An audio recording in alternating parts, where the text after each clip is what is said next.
কাশ্মীরে জঙ্গি হামলার জেরে পাকিস্তানের সঙ্গে সিন্ধু পানি চুক্তি স্থগিত করেছে ভারত। এতে আতঙ্ক আর আশঙ্কায় পাকিস্তানের কৃষকরা, কারণ পাকিস্তানের ৮০% কৃষি জমিতে পানি সরবরাহ নিশ্চিত করেছে এই চুক্তি।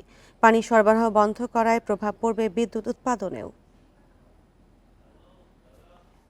সিন্ধু নদ থেকে অল্প দূরেই লতিফাবাদ এলাকায় পাকিস্তানি কৃষক হোমলা ঠাকুরের প্রায় ৫০০ একরের কৃষি খামার রয়েছে। গ্রীষ্মকাল শুরু হয়েছে, নদীতে পানি খুবই অল্প। এর মধ্যে গত কয়েক বছর ধরে বৃষ্টির পরিমাণও কমে গেছে। এমন অবস্থায় আবার পেহেলগামে জঙ্গি হামলার পর উজান থেকে নেমে আসা পানি বন্ধ করে দেওয়ার কথা জানিয়েছে ভারত। এই প্রথমবারের মতো ১৯৬০ সালে হওয়া সিন্ধু পানি চুক্তি স্থগিত করল ভারত। পাকিস্তানের ৮০% কৃষি জমিতে পানি সরবরাহ নিশ্চিত করে এই চুক্তি। এতে ক্ষতিতে পড়বেন হোমলার মতো পাকিস্তানের অন্যান্য কৃষকরাও। তারা যদি পানি বন্ধ করে দেয়, এগুলো মরুভূমিতে পরিণত হবে।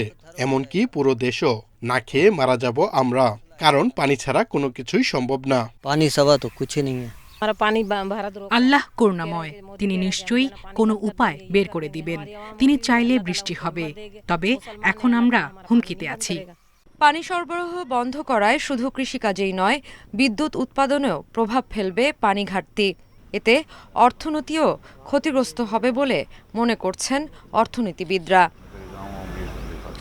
দুই দেশের সরকারি কর্মকর্তা এবং বিশেষজ্ঞরা বলছেন, ভারত তাৎক্ষণিকভাবে পানি প্রবাহ বন্ধ করতে পারবে না, কারণ চুক্তি অনুযায়ী তারা শুধু জলবিদ্যুৎ প্রকল্প তৈরি করতে পারে, বড় কোনো জলধার বা বাঁধ নয়।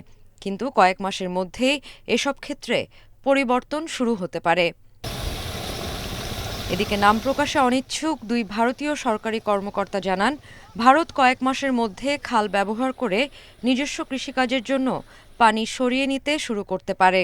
পাশাপাশি ৪ থেকে ৭ বছরের মধ্যে শেষ করার লক্ষ্য নিয়ে জলবিদ্যুৎ বাঁধ নির্মাণের পরিকল্পনা করছে দিল্লি।